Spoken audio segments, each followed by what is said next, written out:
Okay guys, we're here with the beautiful Berry and we are just doing a little homework video for her new owner Danielle up in Queensland, because Berry is about to set off on that journey to the sunshine, which she'll be happy to. It's disgusting here today, so it's rainy and horrible and puddly. So we're just going to give a little bit of homework, but to help her get started, get the walk, trot, canter and basics going.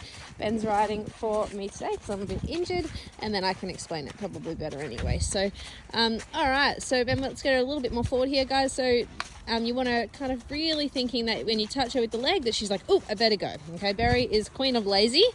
And everything, we want to really get everything coming from the back end. Okay, we don't want to start off with the handbrake on.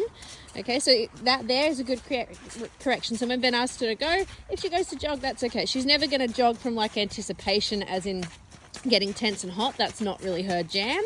But if you kind of kick her up and she goes, instead of going to forward walk, she goes to a trot, look, at least it's a forward thinking reaction, which I think is really important for her in the warm-up. So that's it. Whenever you're ready, Ben, you can go to trot.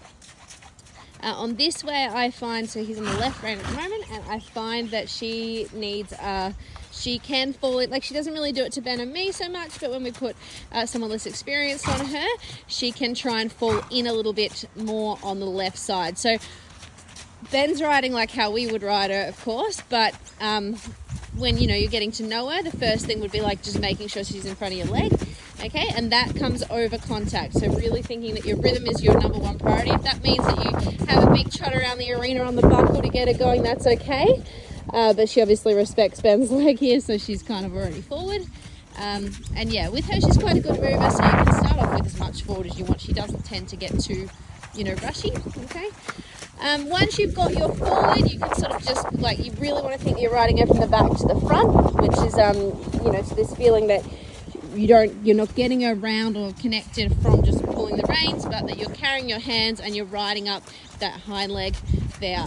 And then, as I was saying, getting into before, on this rein, she tends to fall in a little bit more through the shoulder. Not so bad for Ben and me, but we do notice it when we watch a junior rider or anything like that. So Ben's going to just warm up and supple that shoulder by making left flexion. There might be some resistance there, and that's okay. So we're going to do that by lifting the inside rein up, especially in the warm-up, okay, because it's with, any lazy horse. Yeah, there was that little knot coming there. So with any lazy horse, you want to not only tune up the reaction from both legs, but also the reaction from one leg. Okay, and I mean that, so when we ask them to go more forward or faster, we're going to put both legs on.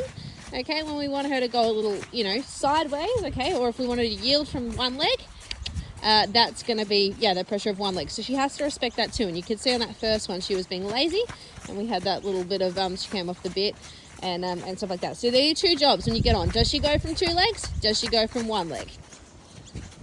Okay, so we're going to get our left flex, get her forward, get her off the left leg, ride forward, forward, forward. She needs to be in front before you go to your canter.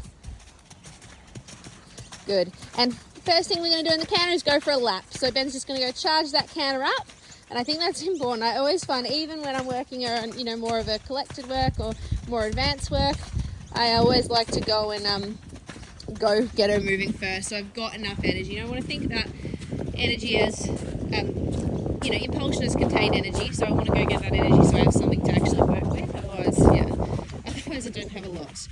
Good, great there. So now Ben's got that energy, he can bring it onto the circle, make flexion, make yield, and start to balance or play with the canter or whatever he wants to do. It gives you options, but you need to make sure you have that forward first. That's it. Yeah, and as you can see there, so when he started to collect her, she dropped out. He doesn't have spurs, and I normally ride her with spurs, but when you're getting to know her, it's totally up to you what you prefer. If you're going to not have spurs, you'll have to be prepared to kick a bit. You might want to dress us to back you up. Let's go for one more big lap. That's it. And I'm going to really open her up here, have a travel like he would if he was jumping her. Yeah, and you can see him just getting some left flexion. Okay, so having that extra energy there in the canter and the left hind leg is going to help him unlock a little bit more flexion there. Good. Yep. Good. And then, so he's opened her up heaps, and that's sort of a bit more of a medium canter position. And then he's going to just see if he can find a bit more balance without losing the canter on this small circle. You can see there's a little bit of resistance to her coming around that left leg there. Perfect. Good. Yep. And whenever you're ready, Ben, come to trot and change rein. Oh, it's so rainy here, guys. Hopefully you can see all right. And again, thinking really forward when you get back down to trot. Don't think that just because you had a lot of energy in the canter that you're just going to have all of that straight away when you go to trot. You still have to keep riding forward. You're always thinking forward. She's never going to kind of take over and be pulling. Like, that's not her. That's not the type of horse she is. You're always going to be riding her, pushing her forward a little bit. Good. So this way I find that she bends better around the inside leg. She yields off the inside leg better. So you're probably more at risk of, well, she doesn't really fall out, but you're more at risk of that than falling in, for sure. All right, whenever you're ready, Ben, let's do right canter. Make sure you've got enough trot before you go. Good. And go charge her up first. So same even this way. We're going to think, all right, let's go for a lap, get her cracking.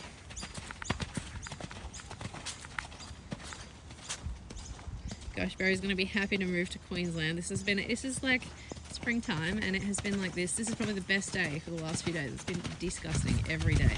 Soaking wet. All my jackets are wet, my gloves, my boots, my runners. Just gross. So, for Barry, it's going to be a shock to the system. Good.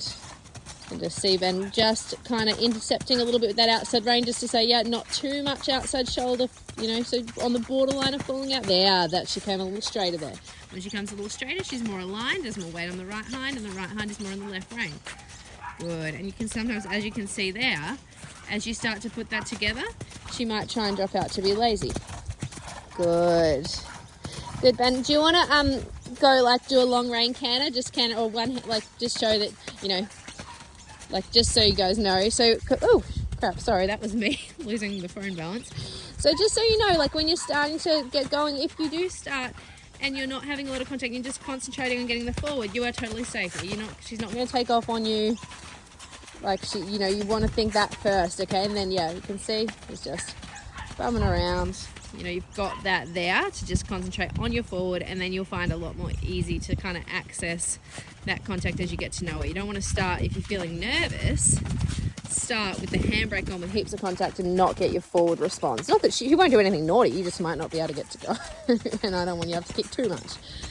Good. When you're ready, Ben, let's come to trot. I can't hear anything. When you're ready, let's come to trot. Good. Maybe just give her a little stretchy trot, or let her have a long rein. And let her have a long rein. Sorry, Ben's not out here because of the weather. Yep, just showing again that she's not going anywhere. She maintains her own rhythm. If anything, she might slow down a little bit, but she's not going to speed up. So she's just looking at that car coming in. It's probably our viewing. Good. And when you're ready, Ben, just give her a long rein and come to walk, and just show you can pull her up really easily. In fact, when you stop kicking, she generally just stops. Put her on the buckle.